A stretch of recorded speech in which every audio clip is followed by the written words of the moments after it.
Hello, welcome to No Holds Barred Pod Discussions, episode number 8. That's Sal Dodgson over there. Hello. And I'm Don McGowan, and we've got a guest.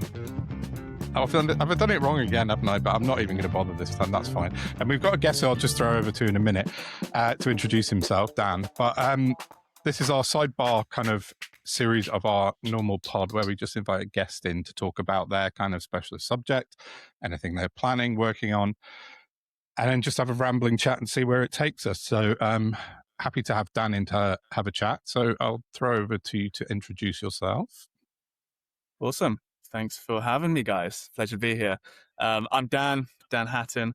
I am the founder of News Agency, and that's the reason why I'm here today, which is all around neutral, non-partisan news. And we can dig into what that means together. But yeah, where that came from was me realizing I hadn't read the news for a long time and realizing that I did want to stay informed with things that were happening in the world, but I didn't like or trust most of the news agencies out there, and the outlets. So created a central one. Yeah, absolutely. So Awesome. I guess probably I should declare an interest at this stage as well. That Dan approached me a couple of weeks ago. He found one of my articles on Substack, I think, about my sort of hatred of media bias, and it's something Sal and I talk about all the time. Is the ludicrous Why we kind of exist. exactly why why we exist. started doing talking together on the pod, and we really wanted to get truthful news out, and So my interest is Dan and I are going to be working together on News Agency now, which I'm really excited about. So we watch this space, and we might talk about that more later. But yeah, do you want to explain a bit about what it does at the moment and how it works currently before we? So it's an app. Have I got that right? Sorry. So it will be an app in a few weeks. At the moment, it's a mailing list. We basically just wanted to build something quick and get it out there and get people using it and testing it and see how it worked. But yeah, I mean, maybe I can just extend the origin story a little bit. So I was literally lying in bed wondering how I could engage with the news and not wanting to read, obviously, the Mail, Guardian, or whatever. Yeah. And this idea came to me was, I basically asked myself, how would I want to read the news, right? And how I want to read it is, I'd want to see a bird's eye view of everything that's happening that day in the media landscape. And I'd basically want to see how different outlets are reporting on the same news so that I can just have a bird's eye view without having to just take on the framing of any one source that I'm looking at. So that's essentially how it works. We scan 10 major media outlets every day, look at their thousands of stories, and then we select maybe the top 5 to 7 main trending stories across those outlets, create neutral summaries from all the coverage, and basically show how different outlets are framing the same thing. So our aim is that everybody gets a plain language summary of the key things that are happening without being subsumed by the bias of any one outlet. And that's delivered as a mailing list at the moment. But as I say, in a few weeks, we want to push it out to app just to, get more people using it and make it more functional as well. It's fantastic. brilliant. It's a really, like as I've said to you when we've chatted before, Dan, that the simplicity of it on the front end is amazing because you're just basically pushing out. I'm just looking at today's 5 stories, a good news story, and a quote of the day, which is kind of how it rolls out every morning, isn't it? Around 8 o'clock. Yeah. And what is intriguing to me is when I was speaking to you, Ben, this morning, is the complexity behind the scenes to create something so simple is kind of mad. It's the pipeline and the tech that you've built into it to create this kind of system is really amazing. So how did you come up with the sort of ideas to put that in place? Well, originally when I made this, it was, I mean, I think I literally just, I was just chatting, this is before I got the AIX out, as we were saying earlier. I was chatting to ChatGPT and I was like, look, I want to make this thing. Can you just help me run like a really quick demo of how it could work? And, it just scanned whatever was out there in the stratosphere at the time. And it brought back something like vaguely serviceable, right? And I was like, oh, wow, that's really, really cool. Maybe I'll try and actually refine this a bit. So I spent the the next few weeks just making this incredibly layered prompt. It was like 20 pages long. It was like, I'd have to post this one thing into ChatGPT, and then I'd have to post this next thing and this next thing. And some sites block AI agents. And so you have to copy like screenshots of the page, it's super, super painful. And so, but what we kind of had made was something that was really powerful and functional. And so I approached Ben at that point, who's CTO, and I've worked with him before on projects, and basically just asked him, look, can we turn this into an actual tech product that can just run at scale, rather than me having to sit for 2 hours every single day getting angry at ChatGPT as I'm trying to like get something vaguely readable out of it. That's not sustainable, is it? No. No, it's not. And it was like, I was in India at the time, so I'd be going surfing, and then I'd be like, oh my God, the deadline's soon. And I'd go and sit in a beach. I'd be working for like 2 hours, like literally shouting in caps at ChatGPT, like, please, no, it's not right, stop. Yeah. So yeah, it got to the stage where we built this pipeline now, and it kind of does that 20-page prompt in something a lot more elegant. And yeah, it's cool. It's really nice. Like, there's more I want to do with it to make it more automatable. But we're at a point now where kind of what goes out each day is more or less there. Like, I do some editing on it, but it is producing something that's really, really good, I think, and valuable each day, which is great. Yeah. The simplicity, as I said before, is great. I mean, just having this sort of breakdown of the top stories without, I don't know, having the layer of like interpretation that's forced upon you by whichever outlet you're reading, that's what we're struggling with, isn't it, Sal? Like, everything's kind of sort of stacked against you immediately because nothing's coming from source direct, whereas but that's the whole point of the news agency, right, is to strip out all that layer of interpretation. Totally. I mean, it's not so bad for us because we come at it with a lot of background knowledge, having followed it intently for years. But for the average person on the street, why would they know? They have no requirement to understand all of this. Yeah. And what you're doing is a national service. Thank you. It is though, isn't it? This is why everyone's walking around shouting and angry, because they've been fed lies since time and bloody memoriam. Yeah, exactly. Totally. That's why I feel like I really. Yeah, I mean, I've had the experience as well. You go to friends and family's houses and things, and you sit and you talk to them, and they're just regurgitating stuff that has come from the mail. It's like, why do you care so much about migrants today? Like, why today? Why do you care so much about it? And you could easily track it back to something that's been in the paper. So yeah, I mean, and you're right. I think most people aren't aware of the landscape, right? They kind of maybe are brought up in a family who votes for a party and then reads a paper, and so they just take that as gospel when there's so much else out there. And I mean, Don, maybe it's worth just mentioning what I was speaking to earlier about kind of the philosophy behind it in some ways, which just touched on. That's really interesting.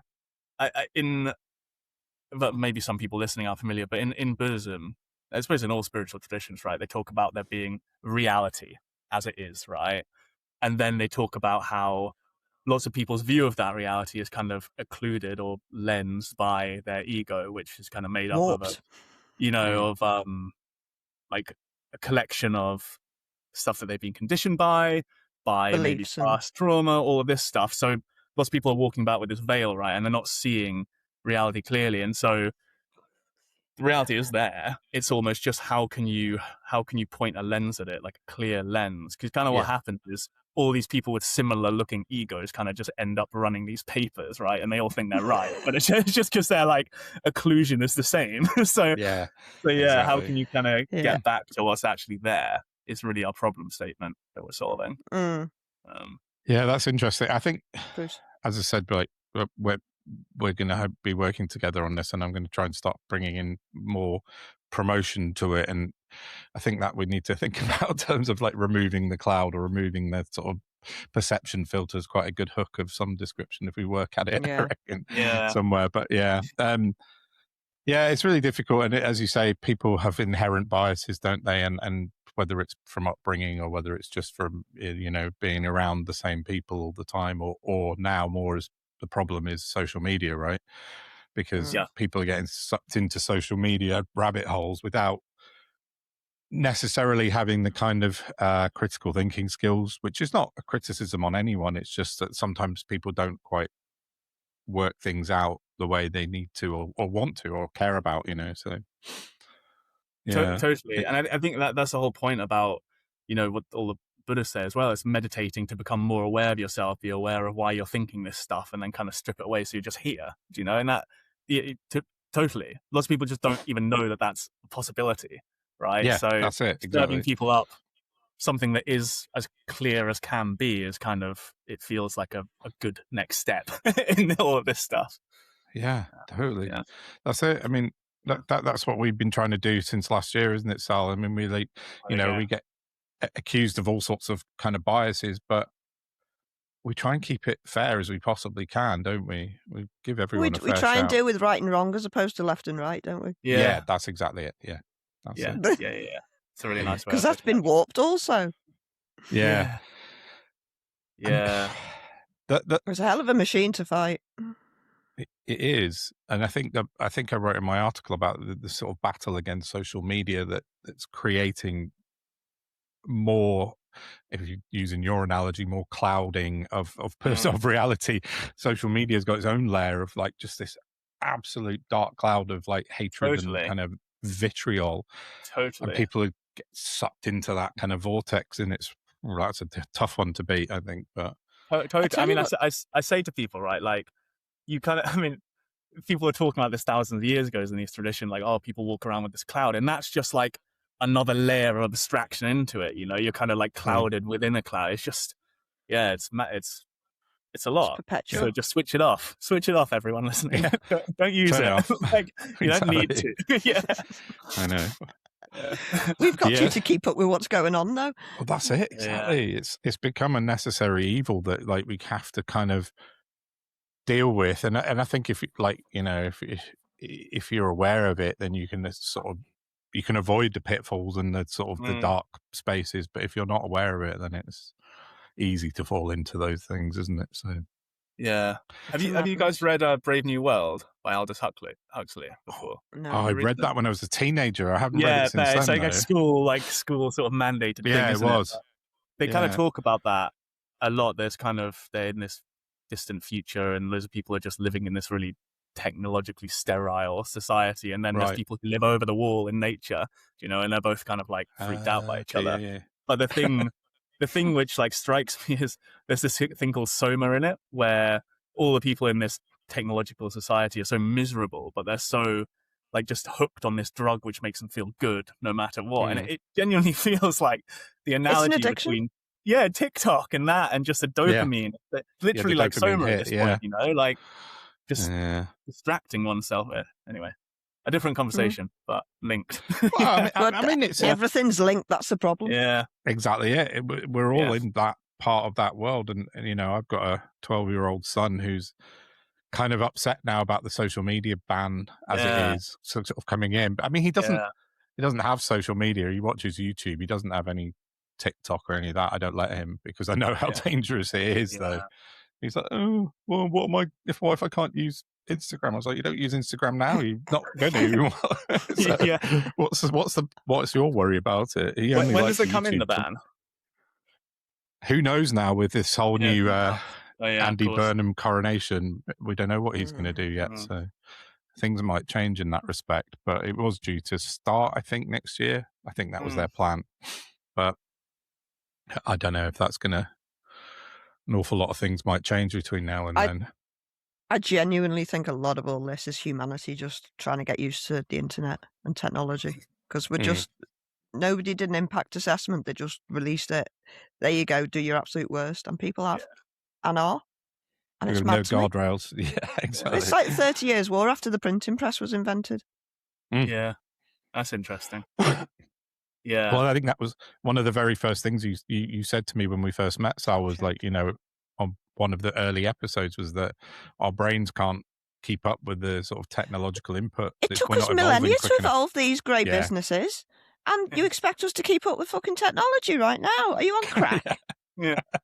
It doesn't. Your brain doesn't work like that. Yeah, it's too mad. hard, isn't it? The speed it burns out very quickly, and we have no mental health provision that works. Well, yeah, that's true. Well, I think that's true. it. There's been no guardrails around this AI boom as well. None whatsoever. There's some coming in now, like the EU charter coming. Is it next year or Yeah, a this little year? bit. But again, people I've spoken to are like bemoaning that in the States, being like, it's going to stifle enterprise, and you're like, what's wrong with you? Like, just stop. Yeah. Anthropic have already got an AI platform that can break nearly any code on the planet, apparently, and it's too dangerous to release to the public. So they're like, yeah, hold on. I think that's probably enough for the minute. But that does mean, Dan, just FYI, because I pointed out before, I don't know why I'm holding my dusting stick, but if it can break any code, it can break the codes into billionaires' bank accounts. Well, yeah, true. That's what I'm looking for. Yeah, that would be nice. Goodness. Yeah, I don't know. We've gone off topic a bit, but it's you said, it's all linked, and how we look at the news is fundamentally changed by how social media points people to look at the news, isn't it? So that's half the battle, I guess. Totally. And I think people are so used to consuming things in such a different way now as well. Like who sits down and reads a paper now? Very, very few people, right? People want headlines and snippets. And we kind of tailor a bit to that, right? With short summaries. But again, I think for most things, that's all you need anyway, really, right? You need like the pertinent facts, and you don't need a load pertinent is carrying all the weight there. Yeah, it's true. It's doing work. Because at the minute, it's all about Project Fear, isn't it? Keep people terrified and paying attention to the shit we're spewing out. What people think sells papers, right? It's not good. It's not good. Hate and fear. Yeah, that's the thing, isn't it? I mean, that's the media just creating their own narrative rather than reporting on it now, and that's causing another. Yeah. We were talking about that, right, with the Starmer stuff. You guys have done it on the podcast a fair bit, but just watching that unfold in real time, I think that's one nice thing about doing news agency for me, is I kind of have this like engine room view each day of what's going to go out in news agency. And so there's like a list of maybe 20 stories that don't go out that are still covered across all these different outlets, right? And we can talk about how we select them. But just seeing each day how that kind of like furore was growing and growing and growing and growing about like nothing. It was like much ado about nothing, genuinely, for a long time. And then suddenly it was like, okay, now all the left-leaning people in the parties are getting on board with it. It's kind of madness just seeing it unfold, and how a lot of it was brilliant. Like, obviously there was some stuff that happened. I'm not denying that, but a lot of it was just clamoring for something to happen, really. It was. And then it did happen. And then the news immediately was like, oh, Burnham's going to be worse. It's like, oh my God. Yeah, I know, that's Make it stop. What is happening? Rolled into the next one. I think I said to you last week after it had happened, it was all a bit like, Starmer's gone. Everyone's a bit like, yeah, okay, fine, next. Like it's exactly. Literally that quick now. The Prime Minister's resigned, but no one really cares. Next one up. It's just I think we had 3 days of like actual stories being reported. And then we're back to like politics now it's nonsense. Burnham. Yeah, exactly. I know. Yeah. I've just watched him being interviewed by Paul Joe. Oh yeah. Did he come off all right? Russell Kane is going to get a lot of mileage out of him for a start. Oh yeah, because Russell Kane sitting there with this card on, and I'm like, I don't like that Russell Kane. Did we put don't try and be me uncle? Fuck off. Yeah, that's it. Yeah. But he sat there and he was talking, and because it was funny because he's like wanging on about Manchester, and I'm like, if he's going to be the PM, why the fuck's he talking about Manchester? And I'm like, oh, Makerfield, that'll be it. Yeah, he's the MP there. Yeah, but he was talking about how he did this, like loads of policies that he's brought out in Manchester have been taken up nationally, and they've got a homelessness policy in Manchester where there's a bed for everyone every night. And he said during the pandemic, the government took that up, and sorry, not Starmer, it was bloody Tories. No, Boris Johnson took that up, and and it helped, but then they dropped it as soon as the pandemic was over, and that's all well and good. But he's still sitting there like he's the Messiah. When, okay, if everybody in Manchester can get a bed for the night, that's brilliant. Are they in safe hostels, or are they just in some multi-bedded place where there's like danger around every corner because it's filled with dysregulated, unwell people?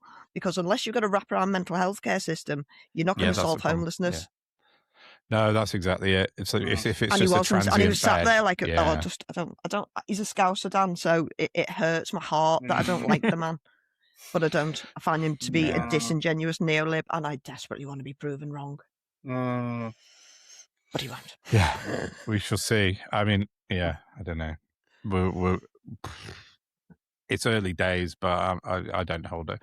I just don't hold out any hope. I think our entire political landscape has changed now with help of the media creating their own stories. I think that's been allowed to happen now since probably COVID-ish times, Boris Johnson-ish times, Liz Truss. Yeah. And now it culminated with Keir Starmer literally getting the boot because of the media. Well, not because of, but, you know, they were a large part of it. And I just don't think it's going to stop. Unless it's funny because he could have come straight in and done Leveson too. Well, he could have. I know.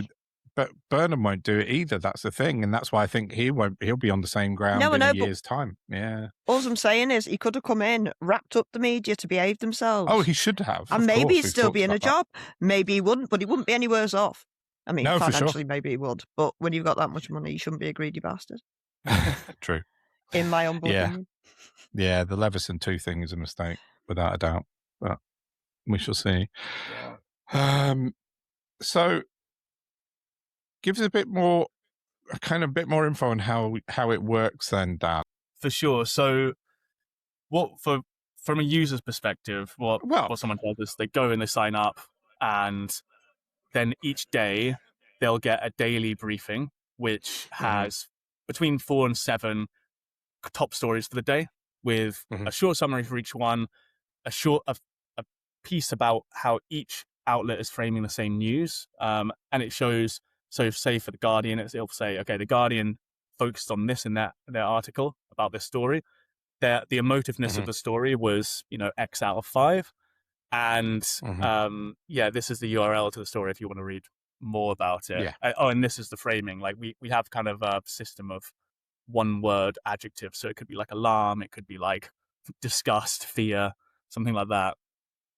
And basically... Yeah, I'm just looking at today's one. So framing, Emma Raducanu with a stress fracture diagnosis, framing human impact, emotiveness 4 out of 5, emphasis on the personal impact. So yeah, that's kind of today's specific. And then you've got that for BBC, Daily Mail and The Guardian. And then same with each story that comes through. Yeah. Yeah, exactly. And I the reason I did that, and initially I literally built that for myself, right? Because it's not just the angle or the bias of some of these stories, but it's also the actual emotional effect that it has on people. And if you imagine already dysregulated people are reading like an incredibly emotionally intense piece of news, how are they going to feel after that and what's going to happen because of it? Yeah, exactly. So just the boats. Yeah, exactly. It's like, no. I mean, so even just being able to see how emotive a piece of news is before you read it, I found it usually helpful, right? Definitely. You can steer clear of that if you think it's going to be a bit of a trigger or what have you. Yeah, exactly. Yeah. Like we've seen some 5 out of 5s now, which is like, obviously they're about murder or bombings and things like that. But so that happens for the first 6 days of the week. So it's this daily briefing each day, and on the 7th day, we actually take a break from the daily briefings and we put together this thing called the weekly pause, which summarizes the key themes from the last 6 days. Which is quite nice to see. And I built that initially because I was like, just relentlessly being in the weeds with the news, I think is probably part of the issue as well for people, right? Just reading something every single day and not actually taking a step back and being like, how does this connect with everything else? So, yeah, that's something that comes through on a Sunday, which is, I think is nice, is just being able to see like, what are those key stories that have come through and how do they cluster across the week? And what does that mean as well? Yeah. Well, here's one for tomorrow that's not even trending on Twitter yet. Resident doctors in England vote to accept pay deal ending 3-year long-running NHS strike. Oh, wow. Nice. Oh, really? But it's not trending, obviously. Why would it be? It's only on Sky News. Okay. Tommy Robinson's son apparently is grifting a meme coin. That was trending because that's news. Yeah. Nothing positive comes through as a trending topic anymore, does it? No. And that's something about the daily briefing is you try and keep positive stories in the briefing as well, don't you? Yeah, totally. I mean, I literally carved out a section now for positive news story of the day, Yeah. where we do like a separate That's scoop brilliant. to try and find Yeah. something, and there's so much. That's the Oh. thing. There's so much amazing stuff every day happening, and it sucks that none of it is ever covered, like on a trending Yeah, basis exactly. at least.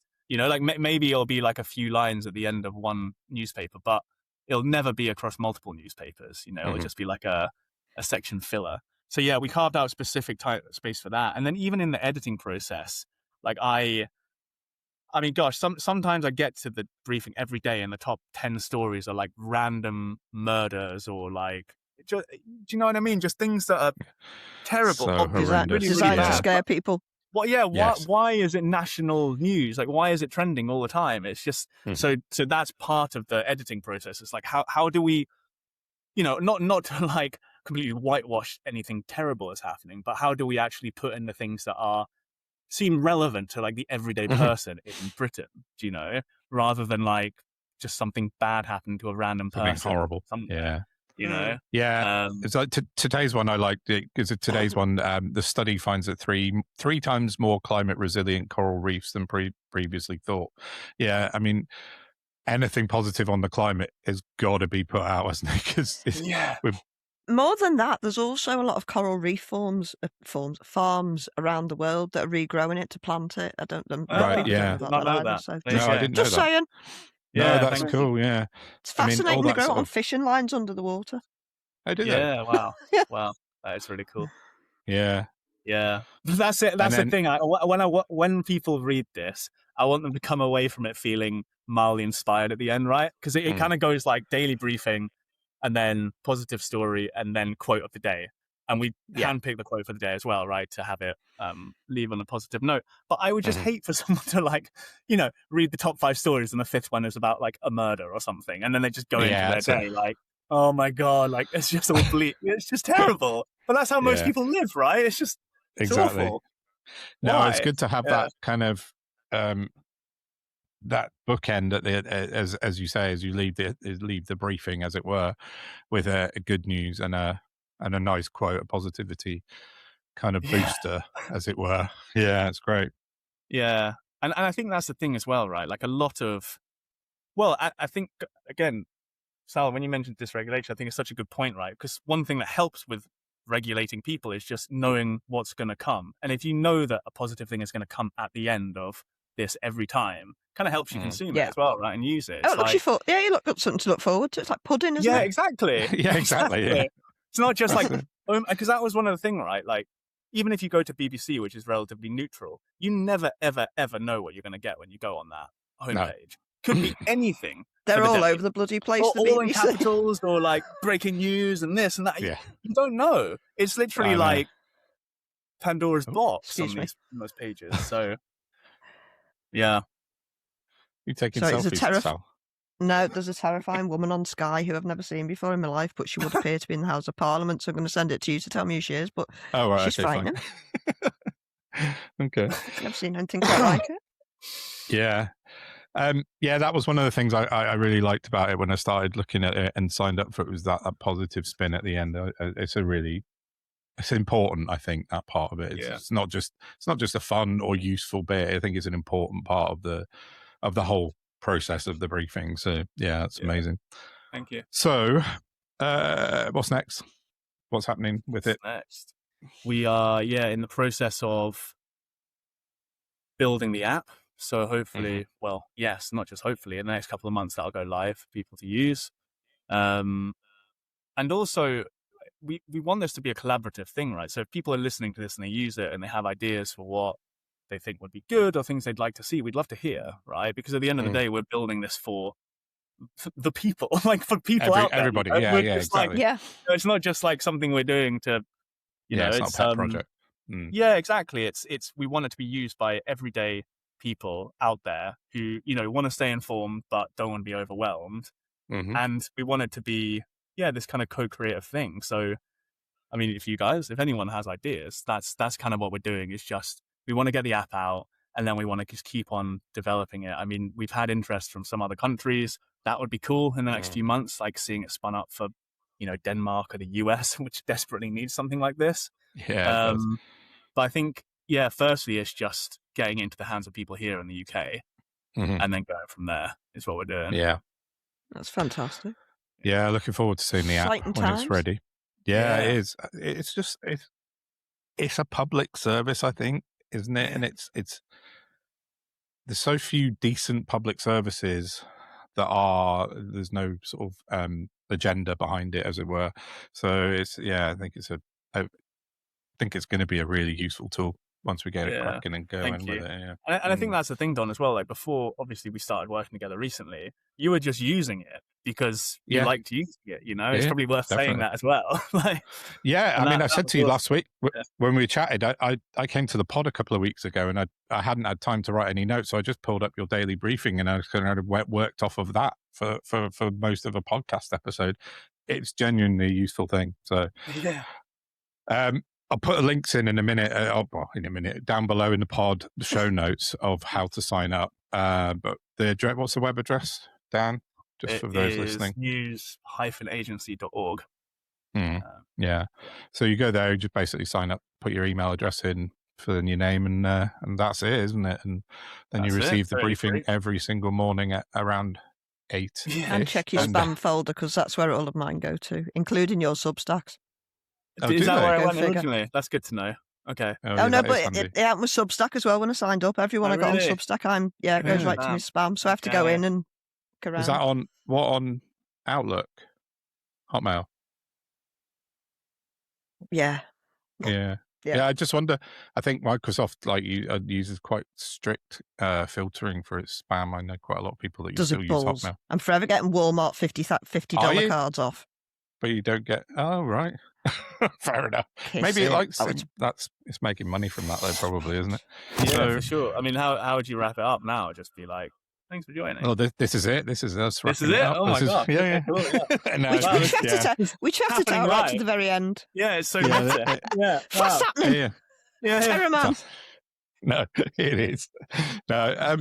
We'll wrap it up now. I think we've covered everything. news-agency.org is the website. Check that out. The link will be in the show notes as always, and keep an eye on it because we'll be talking about it a lot and we'll be trying to push it out a little bit further because it's just, as we said, it's such a genuinely useful tool and it's genuinely, I think it's an achievable aim to sort of get this non-partisan news out there, which is what's desperately needed, isn't it? So yeah, for sure. Awesome. Hopefully. Thanks for having me on, guys. Thanks for coming on. Lovely to meet you. Yeah. Awesome. Right, that'll do for now. Thanks for listening, everybody. And do a like, share, subscribe. Thank you very much. Oh, yes, please do that. And we'll speak to you all soon. Right. Bye for now. Bye.